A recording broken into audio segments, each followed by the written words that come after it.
Brian, Earl, I've got, if you guys will let folks in, it says there's quite a few people waiting. I've got you all logged in as co-hosts. So Paul, I think you can do that too, if you'd help me out there. So welcome to the today's Ranchers Lunchtime, Thursday Lunchtime series. Today we're going to feature our one of our area agronomists, or I'm not sure if he goes by that, or forage specialist, but Mr. Brian Pugh covers the eastern part of the state, and we're going to talk about stockpiled forages.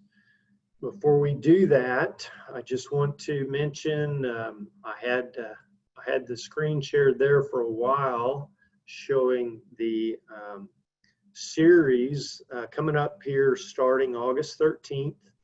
Dr. Alex Rocatelli's put together a nice lineup that focuses on utilization of alfalfa forage in a beef cattle production system. And he's got speakers that focus on kind of the Western Oklahoma, Texas Panhandle environment, and he's got a speaker from Arkansas that would, excuse me, obviously relate more to the eastern side of the state.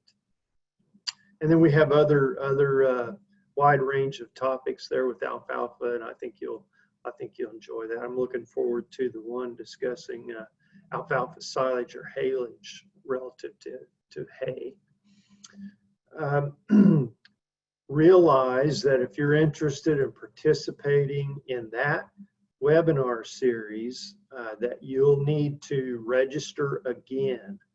And once you've registered one time for the series, you are good to go for the rest of that particular series. But each new series that comes up, you have we're asking you to register again, and hopefully then Zoom will send you a personal link to the meeting itself once you've registered.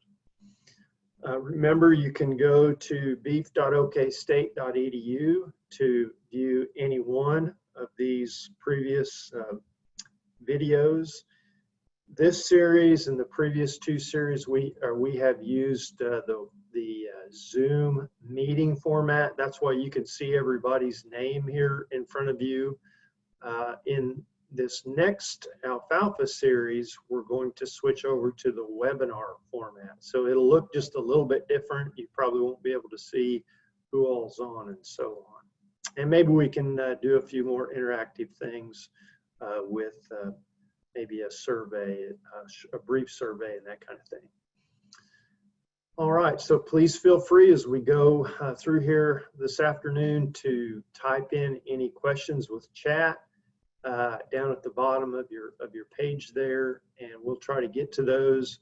And I'm sure Brian would welcome just verbal questions also. You can unmute yourself at the end of the meeting here today, and we'll take care of those once we get to that question and answer session. So, Mr. Brian Pugh, thank you for taking the time to prepare for us today and join us with this information. I know it's going to be a popular topic. Well, thank you, Dr. Lawman. I'm going to go ahead and get my PowerPoint pulled up. And as Dr. Lawman said, if you have questions, feel free to ask.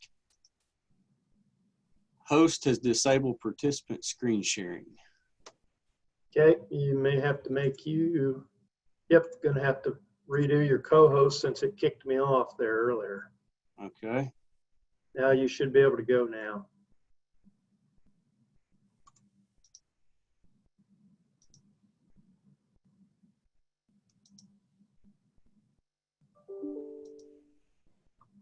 Yeah, it looks okay. Good. How's that? Yes, sir. Okay. Well, as Dr. Lawman said, I'm going to talk specifically today about stockpiling Bermuda grass. And again, this is probably one of the #1 topics that I spend my time on through the year, going to counties and presenting at master cattlemen meetings and also county cattlemen's meetings, as well as specific programs on year-round grazing. But for me, it's an area of passion, I guess you could say. I've grown up raising cattle, and this is something that we've done now for about 15 years, and it's made a huge impact on the profitability of our own operation. So it's really something I try to work with other producers on, because I think we all could utilize some of these strategies at one point or another through the year. So again, we'll go ahead and get started. I guess for me, the big reason why I really look at winter grazing systems is that low-hanging fruit theory. I'm a big proponent of that. And if we look at some of the data, KFMA out of Kansas has some excellent data, comes off real ranches. They look at the actual cost of ownership of a cow. And what we see routinely year after year is that about 45 to 55% of annual cost of owning that cow is actually what we term feed cost. And feed would be basically broken down into forage, pasture cost, supplement, and then also hay.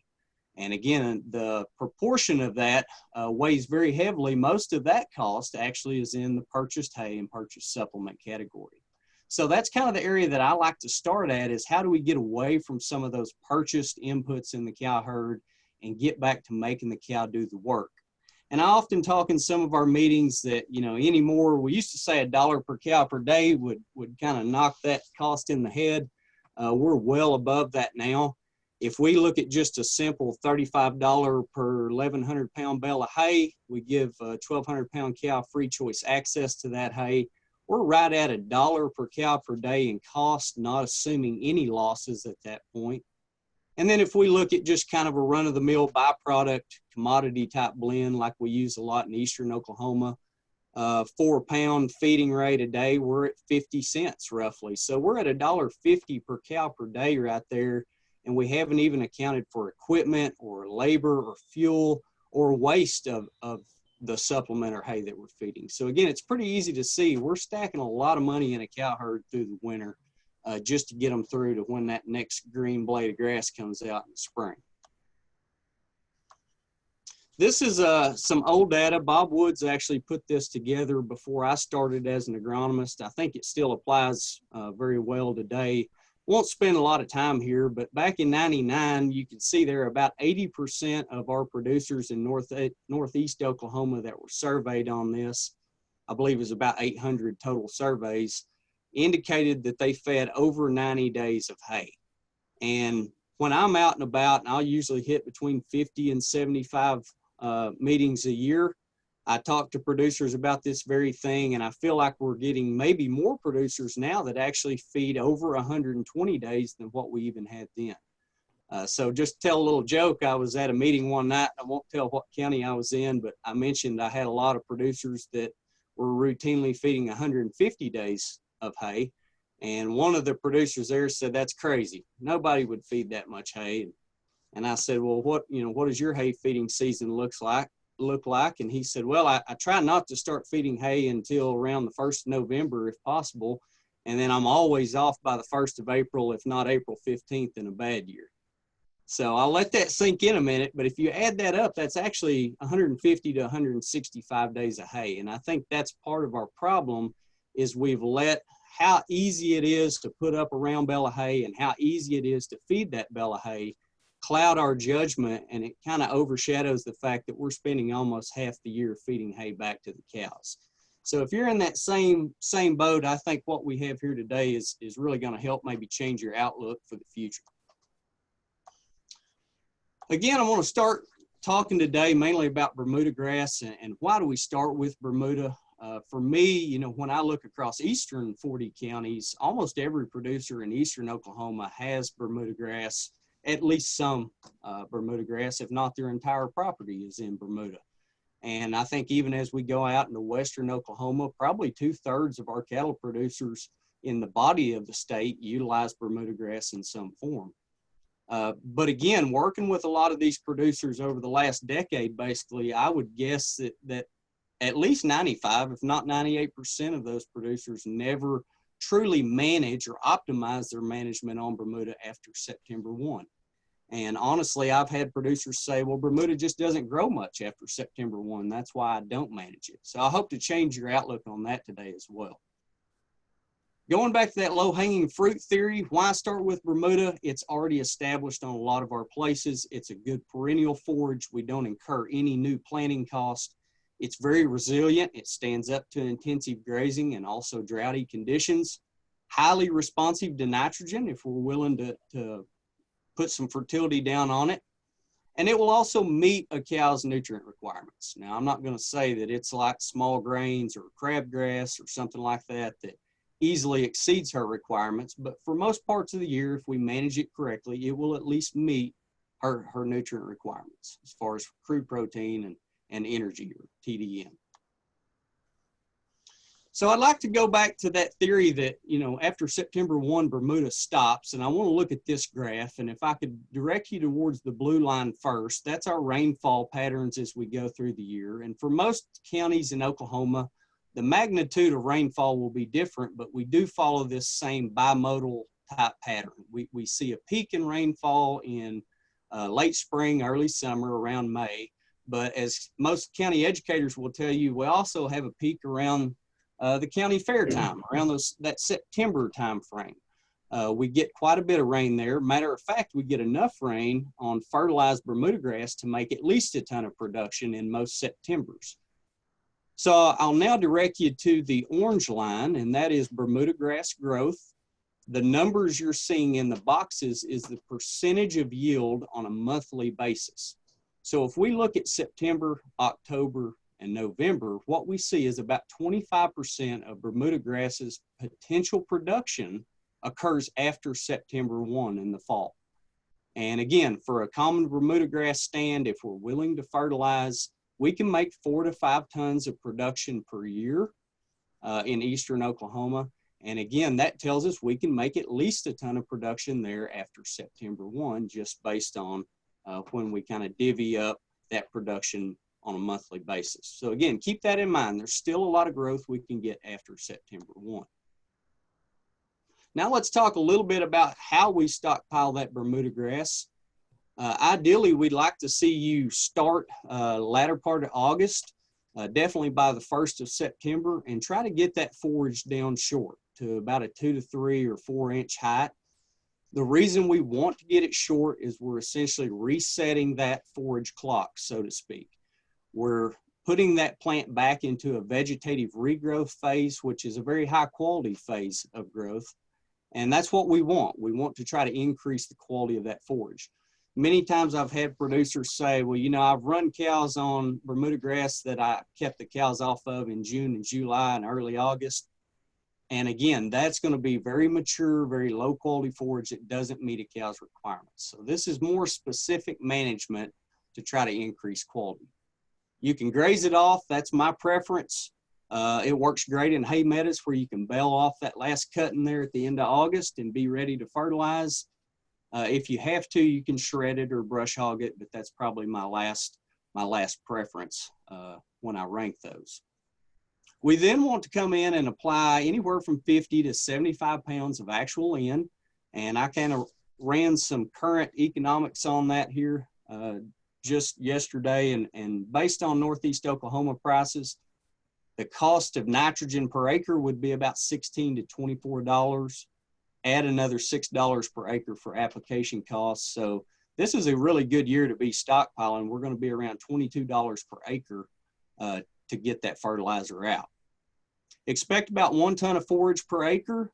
Based on rainfall, the year that we have, soil potential, we can be anywhere from 1/2 ton to I've even seen 2.5 ton yields in the fall with that 50 to 75 pound N application.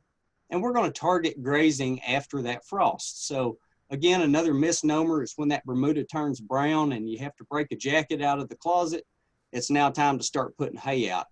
And when we're looking at stockpile Bermuda, that's simply not the case. That frost essentially locks those nutrients in that above ground portion of the leaf material, and that's what we're going to make the cows graze.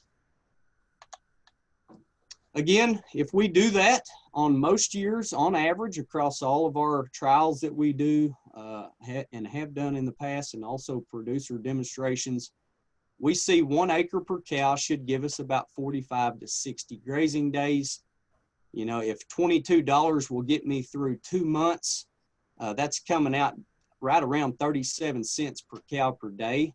And we shouldn't need any hay or supplementation if our quality is in the right spot. And we'll talk about that more here in a minute. But if we refer back to that first slide I showed you, again, that's a little bit cheaper than what just the supplement costs that most of us are feeding our cows in the winter. So that's a really good way to make the cow do the work and save somewhere around $1 per day, if not a little more. I always want to talk about, what is the critical time points in that stockpiling process? And really the first one is, when can we get the nitrogen down? I tell people, don't wait on a rain. A lot of times we'll miss a good rain because we're waiting to watch that forecast when we think we're going to have good chances. Go ahead and put that nitrogen fertilizer down. I know there's a lot of fears out there, and if you hang out in a coffee shop, you'll hear that, if you don't get a rain in 3 minutes on urea, you've lost 100% of it. And I say that a little bit tongue in cheek, but again, our research just doesn't show that. Even, when we look at dedicated soil fertility research, rarely do we exceed a 15% loss in nitrogen on fall applied urea. And most of the time that still puts us actually cheaper per pound of N than what ammonium nitrate would be. So don't be scared of going ahead and putting that nitrogen down and trying to beat those rains that are going to show up somewhere around that county fair time period. What really dictates where we start that regrowth process, though, that high quality flush of regrowth, is not really where we put the fertilizer down, but where do we get that first ½ inch of rain. And research has shown us that's about the amount of moisture it takes to put those nutrients down into that root zone and start to get active plant uptake. So again, that's really what we're worried about when it comes to where did we truly start that plant's growth period. We may have put it down the last week of August, but if it was 2 weeks before we got good rain, we may not see a whole lot of active growth until that occurs. But here's really the big one, and here's why it matters where we get that rain to start with, and that is because we don't want to have 3 or 4 month old forage standing there when frost kills it. For most of our introduced species of grasses, a dry cow, we can meet her requirements if we're somewhere around 6 to 8 weeks of growth. After 8 weeks of growth, and especially on Bermuda grass, we drop below a dry cow's requirements. So ideally, we want, from the time period we get the rain until the period where frost kills that plant, we would like to be somewhere in that 6 to 8 week period of regrowth. And that ensures us that we're going to meet her nutritional requirements. If you look down at the graph at the bottom, you'll see, again, down on the very bottom of that, the orange solid bar is forage crude protein over time. These are smooth curves from real data that I've taken from some of our trials. A dry cow's crude protein requirement is there, the dashed line, that's about 8% crude protein. And if we look at the gray bars at the top, that's her energy or TDN requirement in the dashed line and what the forage is supplying in the gray line. Now, a lot of producers, maybe sometimes we get too hung up on yield, and yield is important. That's that green line that's kind of that exponential growth over time. But what you'll notice there is that killing frost really dictates how old or how mature that plant is. And the older Bermuda gets, the more indigestible fiber we have laid down in the stem and the lower the quality is. So in early frost, we would expect lower yields, much higher quality on that forage. It'd be much easier to meet a cow's requirements. A late frost, we would expect maybe optimum or maximum yield that we would expect on that site for that time period, but we may fall below that cow's requirements. So that's really going to tell us, how much additional supplementation might we need on stockpile Bermuda, or maybe we don't need any at all. And that's something that your county extension educator would be glad to kind of help you with and help you understand.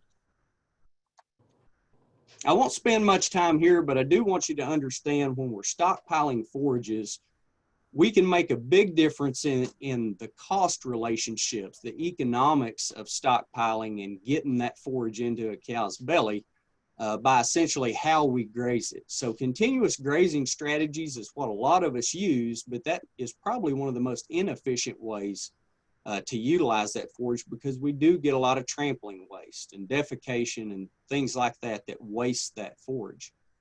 Again, what we do see, if we'll go to a simple strip grazing system on stockpile Bermuda, stockpile fescue, small grains, we do increase that utilization factor drastically, and that ends up being more money in our pocket at the end of the year.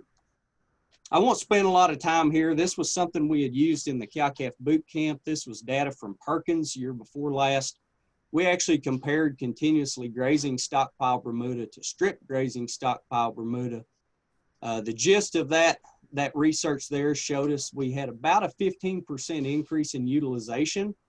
It took us about 2.5 hours of labor over 40 days to move that fence on a 4 to 5 day basis. So we were giving them 4 to 5 days of access, then we would move a single hot wire.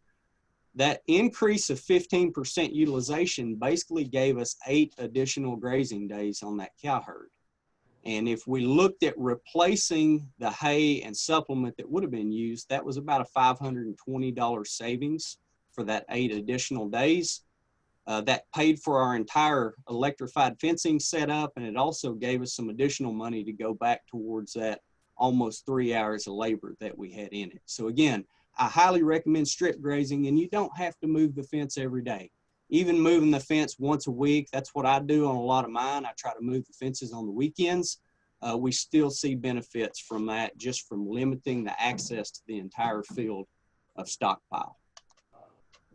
This was just an example, a picture at Perkins there, and we were forcing those cows to graze that fairly tight. Again, remember, most of the quality is in the leaf. When we get to that stem portion, that's going to be very low quality and be well below a cow's requirements. So the tighter we make those cows graze it, the lower her protein and energy in her overall diet, and we would expect her to start to lose some body condition at that point. So that's also going to help you make decisions on how tight do you want to graze that stockpile Bermuda.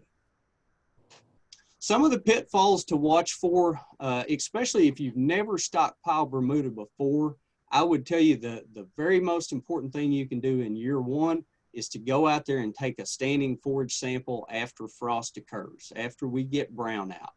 And what that will do is that will give you confidence that we are meeting that cow's protein and energy requirements. Because again, if you've never done it before, you look out there, you see that brown forage and you think there's no way that that's meeting her requirement. But you have to think of it as a standing hay crop. And if you manage it properly, it will be good quality. Again, we talked a little bit about the leaves are really what we're wanting. One of the biggest losses of stockpile Bermuda we see in eastern Oklahoma is actually due to rainfall. Due to weathering of that leaf material, that leaf will start to degrade and fall off the plant. And when it does, it's inaccessible to that grazing animal. And we see the quality of the remaining stem is extremely low. So keep that in mind too. Really wet years, we might be lucky to get to December 15th. Really dry years, I've had producers successful to run through the end of January with just a little bit of supplementation. So again, weathering is going to be very important. The same thing, if we look at inclement weather, ice and snow, stockpile Bermuda can be a little bit of an issue to convince cows to go back on it once that melts away.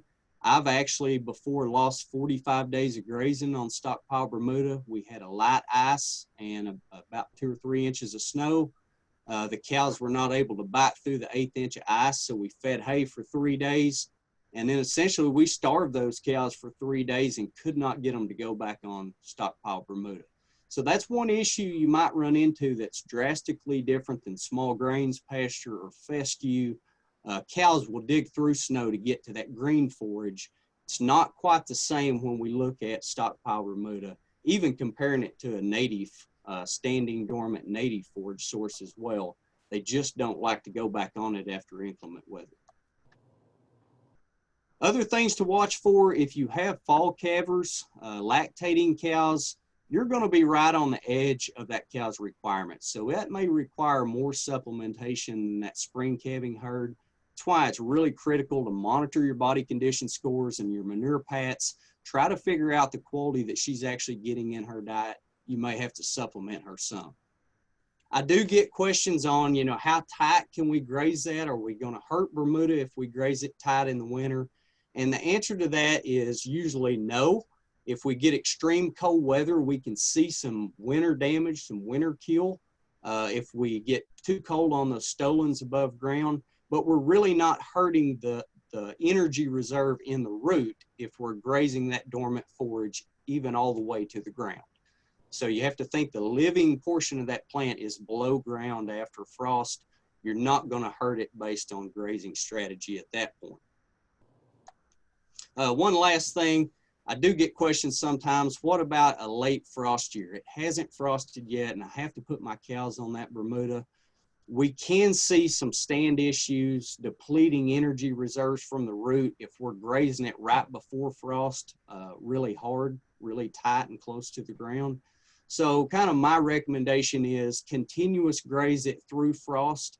Then you can go into your intensive strip grazing setup after that plant goes totally dormant.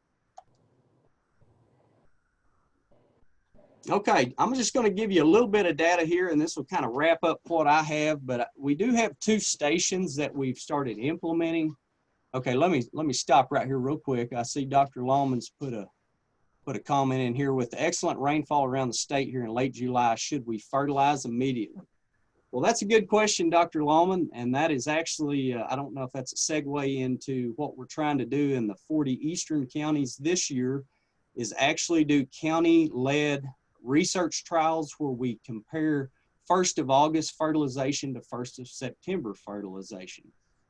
We've traditionally been that 1st of September recommendation because we can meet a cow's protein and energy requirements, and we know that saves us money. But I think what we're seeing from both producers and even on some of my own places I've been able to do this is actually fertilize 30 days earlier than what we normally would, capitalize on some of these August rains that we get sometimes. And we know the protein and energy might be slightly below that cow's requirement, but we can again supplement, you know, whether you're using 20s or 16s, whatever it might be, we can use that supplement cheaper than what we can actually feed her that 30 pounds of hay. So that 30 pounds of hay is $1 per cow per day. And what we would do by fertilizing earlier is actually expect more yield. We may make 1,000 pounds more yield per acre, which could come out to be an additional 20 to 30 grazing days. So again, that's a great question. I think we'll have a lot more information on that maybe after this fall here. I don't know if that answered your question, but I used that segue for a shameless plug into the research that we're planning to do this year.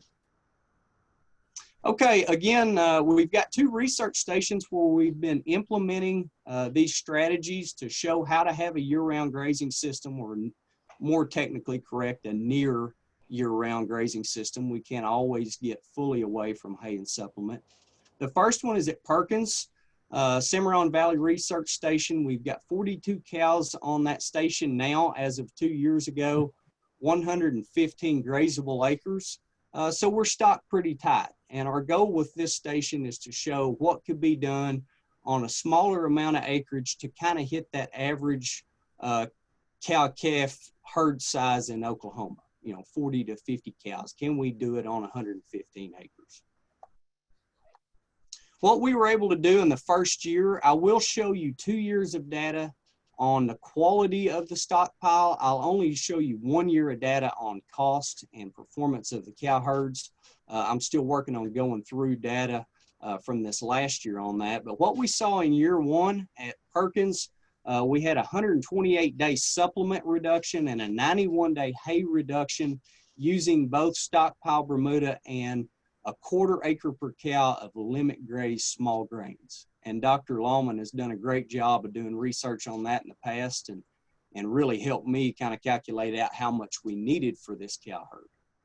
But again, as we move down to the bottom of that chart there, you see our Bermudagrass hay that was just common Bermuda, tested around 11% protein, 61 TDN. That's a really good quality hay sample. I think most every producer would be tickled to death with. But if you compare that to our stockpile Bermudagrass pastures in 2018 and 2019, what you see is numerically not a lot of difference between that stored hay or that standing forage. The biggest difference for me is the amount of labor and the amount of cost between the hay versus the stockpile.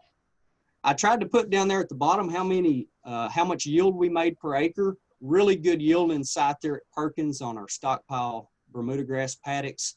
We did hit that target of right around 60 days of grazing at an acre per cow in both years. You will see some yield variation based on the year, based on rainfall, timing of that fertility, and timing of the frost. So again, that's some of that variability you see there. But if we look at the feeding cost on a cow per day basis, again, we're cheaper than what just 4 pounds of a byproduct supplement would have cost us during those 2 winters, and still getting acceptable utilization. So that was some really good data. But I get a lot of questions from those producers. You know, yeah, we reduced supplement from 600 pounds per cow to 132, and the amount of hay we fed from 4.1 to 1.6 bales per cow at Perkins. But, you know, come on, Brian, you've got to know that those cows, they're going to be super thin. They're losing weight every day. If you're not feeding them hay and supplement, they can't make it. So a big part of what I wanted to do with this data was have in weights and out weights off every forage species every time we rotate those cows. And that's essentially what you're looking at here. I would direct your attention to that kind of cream colored yellow bar on the left. That's a 57-day period, 42 cows on stockpile Bermuda at Perkins in 2018 and 2019. And we saw a 2-pound increase in average weight on those cows. So again, for me, that's a no change in weight, but that's a success because we went 2 months with no hay and no supplement, and we did it very economically. I won't spend a lot of time here. We had really good conception rates. I can't take credit for that at Perkins, 100% in both years. The way that we got this cow herd at Perkins is the first year they were all second round AI or bull bred cows, young cows, 3, 4s, and 5s that we moved to Perkins. But what I will take a little bit of credit for is that we didn't wreck those cows on stockpile Bermuda to the point that we couldn't get them rebred effectively. And a matter of fact, as you see here, come 2019, we did see a 45% increase in the number of cows we were able to move up into that first round of AI. So again, we maintained those cows' body condition, they rebred effectively, and I think that is a success story for stockpile Bermudagrass, is that it's not going to hurt you as long as we manage it properly in the fall. It will maintain that cow's body condition. I'll hit a little bit of economics here for Perkins. I've tried to break it up between our traditional herd and the progressive herd, which is kind of that year-round grazing system that we're trying to implement further each year. You can see the savings in feed and hay. Feed would be supplement and hay cost. And we also had an increase in pasture costs. And a lot of people say, yeah, but that fertilizer is expensive. But when we look at the net revenue, we ended up with about $101 per cow cost savings. About $60 of that was due to the stockpile Bermuda itself. So again, that $1 per cow per day still proves true time after time in most of these scenarios. We'll now look at our McLinley Research and Demonstration Farm at Valiant. This is right on the Red River, so it's a much different forage base and scenario than what we get at Perkins. 272 cow herd, 945 grazable acres. We're currently not stocked quite as tight as we are at Perkins on the Valiant location, but our end goal here in the next few years is try to work up to about 350 cows at that location and do most of it with forage. We did see a 51-day total hay and supplement reduction with Bermudagrass and a little bit of ryegrass in that first year. Again, you can see the quality of our Bermuda hay. That was coastal Bermuda hay at that location. Again, a very respectable sample. But as you can see, the stockpile Bermuda was right there with it. Not as high yielding as what we see at Perkins. We're down here around that average rule of thumb, OSU rule of thumb, 1 ton per acre. But we were able to improve that in 2019. I think a lot of what we were seeing in 2018 is a Bermuda stand that had been overgrazed for 5 or 6 years, and it just didn't respond to fertility quite as quick as what we had hoped. The first year at Valiant, we actually moved that fence every day. We strip grazed on a 1-day strip. We had excellent forage utilization when I went in and calculated our disappearance rates on forage, come out at about 38 cents per cow per day. We didn't push them quite as hard this last year, didn't move the fence quite as often. We still calculated out at about 65% utilization, went 76 days at 1 acre per cow. So that was over our rule of thumb. In 2018, you might wonder why we only had 38 days, and that's because we just stockpiled a 1/2 acre per cow. Because again, that's a big station, a lot of cows, and that's a pretty good cost outlay on fertility. and we just wanted to prove that it would also work at that location as well. So again, won't spend a lot of time here. Traditionally feeding about 600 pounds of supplement.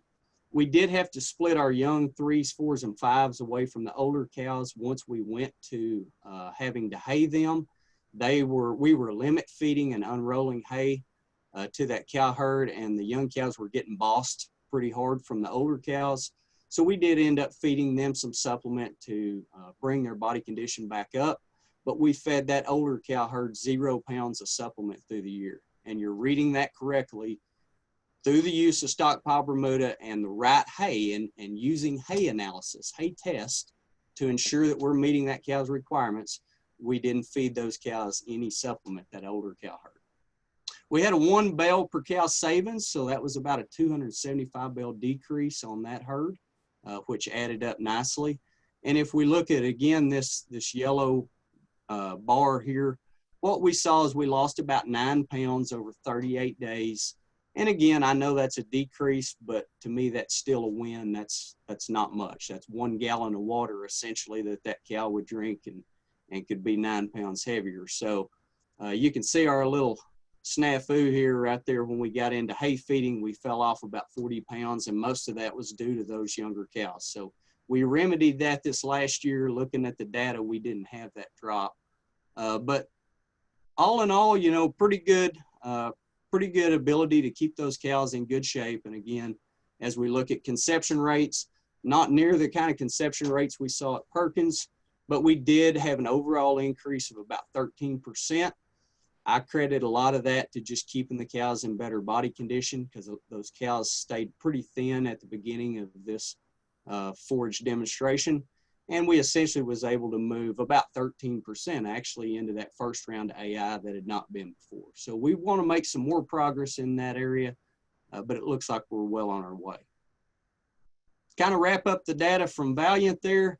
Again, we saw about a $56 per cow winter cost savings, and that was specifically looking at Bermuda. Based on some of the preliminary numbers I've done this last year, we were at about $75 savings just based on Bermuda.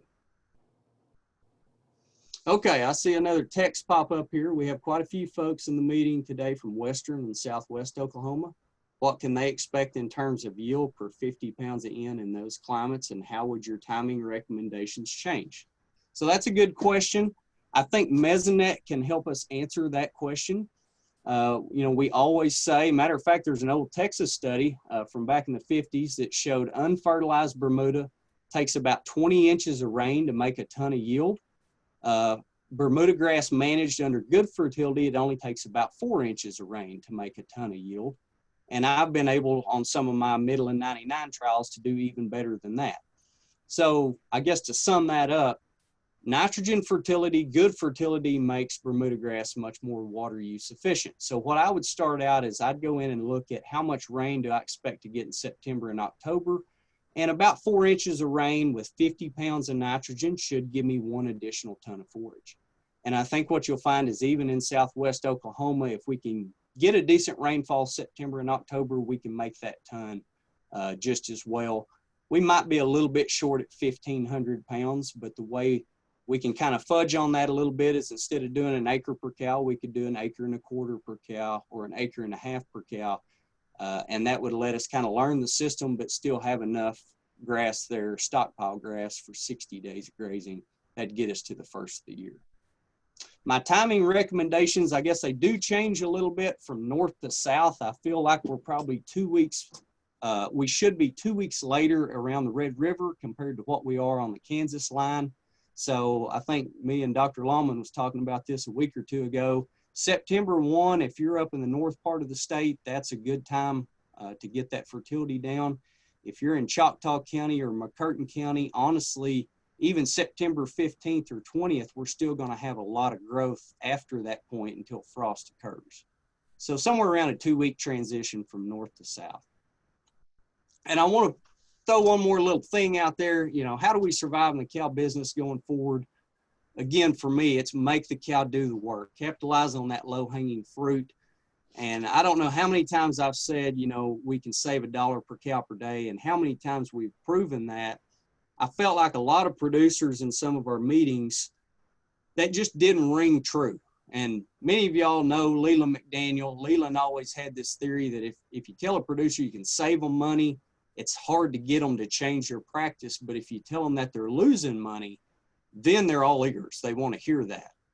And I kind of went along that strategy about 2 years ago and said, well, what could we equilibrate basically a 60-day grazing period of stockpile Bermuda to? And what I found 2 years ago is that was equivalent to about a 42-pound increase in weaning weight for your entire calf herd, a 5% increase in weaning percentage, or a 5% increase in current market value. And I think it's pretty easy for all of us to look at that and say, you know what, I'd have trouble putting 42 pounds of additional weaning weight on my calves in 1 year.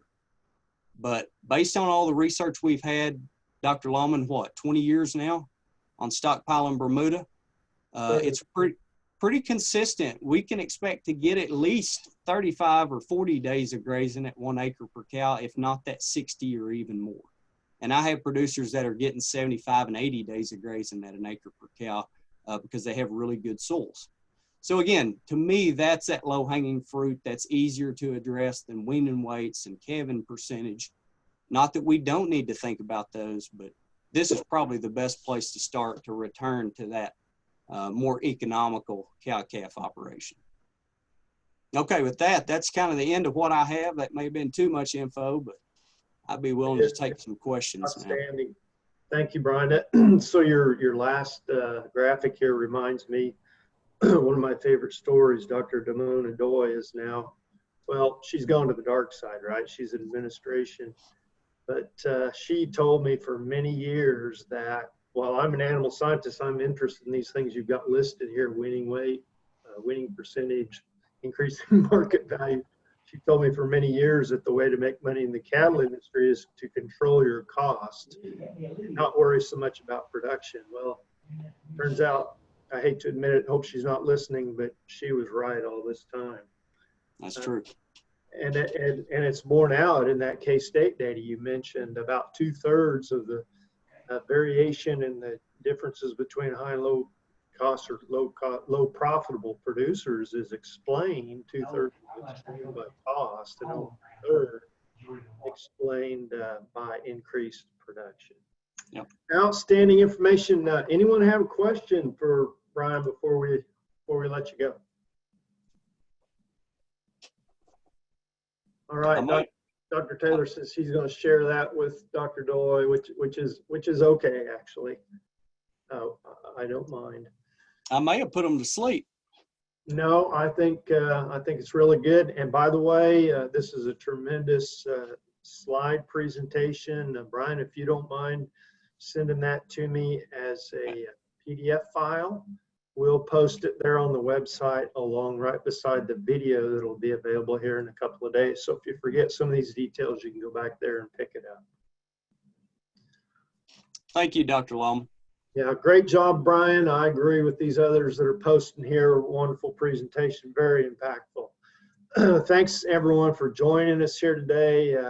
Good turnout. Dr. Rocatelli, would you mind unmuting yourself, and would you tell folks about the upcoming series? I guess maybe first I should mention that Dr. Laura Goodman's going to join us next week. She's going to talk about some really neat tools that are available on the internet for management of cattle operations and range management programs. And that's going to be a really interesting presentation as well. But Dr. Rocatelli, would you tell us about the following series that we've got arranged?